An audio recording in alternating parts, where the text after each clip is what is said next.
Have you ever pulled out the wrong tooth? Oh, never. Pulled out that fella's tongue once.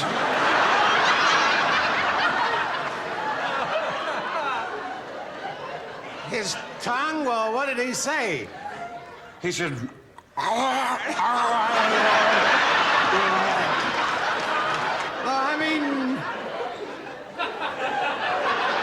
what did you mean then? wasn't he mad at you? Oh, well, he was at first. He was at first, but when I told him to put it under his pillow that the tongue fairy would visit him, he was all right. I'll see you all later. What a great way to open the show. We got Foster Brooks, Dean Martin in mixed cocktail hour set. Wow, I mean, come on, guys. Cheers on that one, huh? I love it. Woodford Reserve. Oh, whew. Love it, man. Welcome to the show. It's the NFC West Division prediction show going on right now. Let's just do it. Come on, people. I need some applause. You know, got a drum roll, whatever you guys want. Let's just get right down to it.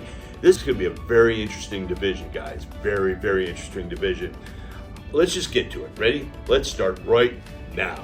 I think the fourth place is kind of an easy one. Everyone's predicting that the fourth place team in this division will be the number one pick next year. Kind of iffy on that one. Think about that. Kyler Murray, you might be gone from Arizona. Who knows? You know, I mean, that's a definitely possibility. And I'm telling you something, Kyler, I'd be shaking in your boots. No idea what's going to go on there. Arizona Cardinals, number 4. They're going to go 3-14 for the season. Ugh, it's an ugly thing. I have them winning 3 games.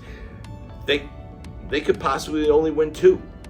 You know, I just don't see them going to lose that many games, but who knows? They might go 2-15.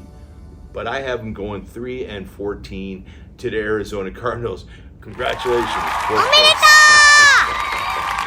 Now, the third place, I don't know what's going to happen to the Los Angeles Rams. I am a huge fan of Matthew Stafford and Cooper Kupp. I think Cooper Kupp is literally the best wide receiver in the league.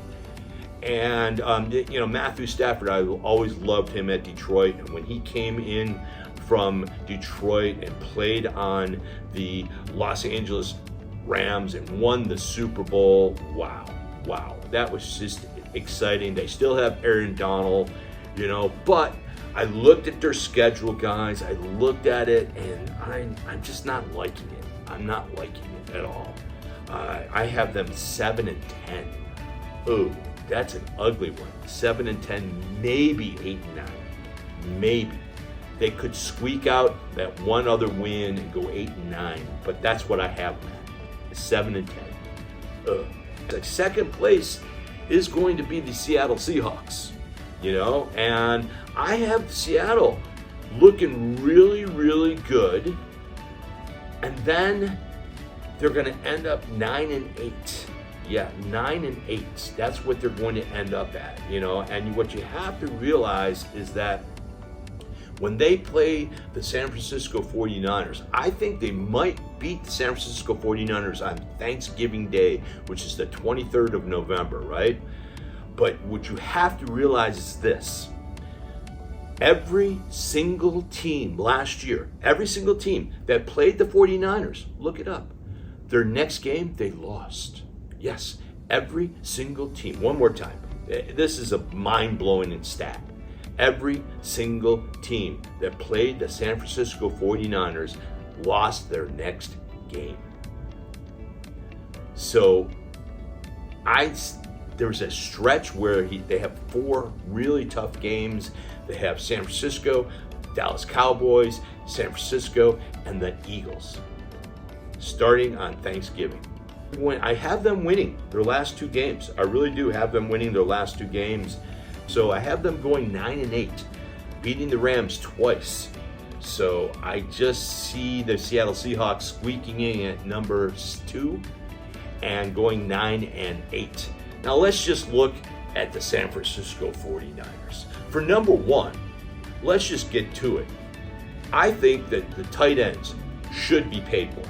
George Kittle, Travis Kelce. Look at this. Watch this. Watch. You tight ends, you guys are tight. I have never traded jerseys with the center. It's because you guys are getting paid. We're not getting paid, so we got to come together. That is weird. Why are centers getting paid more than tight ends? Because traditionally, the tight end has just been, a tweener guy. Or we're that wide receiver that's just not, fast enough or too big, and we're that tackle that's just not strong enough or just not. Yeah, but when you do have a guy that can legitimately do both, I feel like that is insane value. Because it's so hard to find that guy that can do both. But the thing is, you have to be able to switch your entire offense to be around that guy, like a George Kittle, like what you've been able to do here with the Chiefs. A lot of the offense is predicated off of the tight end, where in a lot of offenses, the tight end is just that kind of extra piece. And what that means is that, all right, if they're not going to get these opportunities, then why are we paying them like wide receivers or like, these other positions?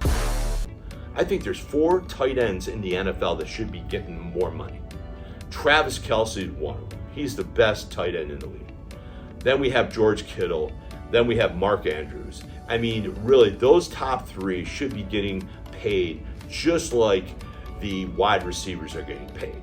Really, they should, because they're all that and then some. They really are. And Travis, he's getting up there too.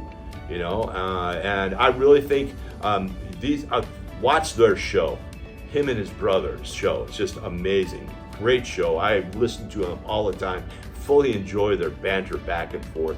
Really honest banter. And they have Jalen Hurts on there a lot of times. And I love Jalen. He doesn't know what to do with those two. It's a great show to watch. Watch that show. So let's just get to the 49ers. The 49ers are going to have a great year. I have their first 7 games, 7-0. 49ers, out of the gate, 7-0, first 7 games, right? Well, of course, they have the Steelers, number 1. They're going to beat them. And they have their Rams next game. They're going to beat them. Then at home, they have the Giants. They're going to beat them. They're going to beat the Cardinals. They're going to beat the Cowboys. And then they go into the Browns. That might be a tough game. I think they're going to pull it out. And then they have the Vikings, who are rebuilding. So I really see the San Francisco 49ers going 7-0 first 7 games. And trust me, look at this, guys. I'm wearing Trey Lance's jersey today. Yes, Trey Lance's jersey from NFLshop.com. Right here, guys. Right there. Right here. All this stuff comes from NFLshop.com. There's only one way you can actually win paraphernalia from the Calvin Dean Show. That is to comment, turn your notifications on, and subscribe. Subscribe, notifications turned on, comment on this show, and you will have a chance to win a hat of your choice, your favorite team. I will have it mailed to you from NFLshop.com. Remember that, guys. Remember that. Let's get back to the NFC West. We have the Niners' first 7 games going 7-0. Yes, 7-0. And then their next half of the season, I'm calling it half of the season, next 10 games, is going to be tough for the San Francisco 49ers. Right after the Vikings, they have the Bengals. They're going to lose that game. I have them losing that game. Then they have the Jags. I have them winning the Jags. Then the Buccaneers, I have them beating the Bucs. But then I have them losing to the Seattle Seahawks. Like I told you, I think they're going to lose on Thanksgiving Day. Seattle's going to beat them in Seattle, right? And then they have the Eagles right after that. I think they're going to lose to the Eagles as well. And then they have the Seahawks right after that, after the Eagles. But trust me, they're going to be at home. They're going to have revenge, and they're going to beat the Seahawks right then. And then they have the Cardinals right after that. Maybe a letdown. Cardinals will give them a hard time, but they're still going to beat the Cardinals. Then they have the Ravens. I think they're going to lose to the Ravens. because even though they are at home, I think the Ravens are really going to step up the game this year, and the Cincinnati Bengals. So it's going to be a tough game, but I think the Ravens are going to pull that one out. And then they have the Commanders and then the LA Rams. So, and then they win both 2 games in a row. So they're going to be 13-4. That's what the San Francisco 49ers will be at the end of the year, 13-4. I have right near the end of the season, the last 10 games are going to be 6-4. But the first 7 games, 7-0. I have them I think they really are going to be 13-4. I just don't see them doing anything less than that. I really don't. So they have Lance, Donald, and they have Purdy. I mean, that's great, and they have such a great, the San Francisco 49ers, Nikki's Niners. Love Nikki. She's the best. She loves those Niners. Loves those Niners. And man, guess what, guys? Nikki, your 49ers are definitely going to win the NFC West. Every single week we have a drink of the week. Yes, a drink of the week from Mix Cocktail Hour. Give it up right now. This is a slow drip coffee maker. What we're gonna do is create a very light aperitif cocktail. In this top portion, we boiled some currants, we've added fresh lemons, and essentially created a lemonade. Through the center chamber here though, dried hibiscus blossoms, super flavorful, and once those get wet like a tea, steep all of that in there. As we've opened this up here, it drips down, it takes in all the flavors of the hibiscus. The longer you let it drip, the more intense that hibiscus is gonna be. Once it's collected at the bottom there, take a little black currant puree, and I paint the inside of the glass, and then we pour that with a little sparkling white wine. We just evenly pour that. Most importantly, it's delicious. Have at it. It's the Kool-Aid of aperitifs. Cheers. I love it. Cheers. Cheers to the drink of the week, everyone. Thank you so much. I will see everyone. I will see everyone. Wow, that Woodford Reserve is amazing. I will see everyone next week. Signing off. Thanks for tuning in, guys. Both teams have agreed to come together and have Tommy run the first play of the game. And he got the handoff, and there he goes. Made a little cutback move, and it looks like he's going to go all the way. Look at him go. Wow. This is really one of those heartwarming moments in sports where you just... Oh! Oh, my God! That was...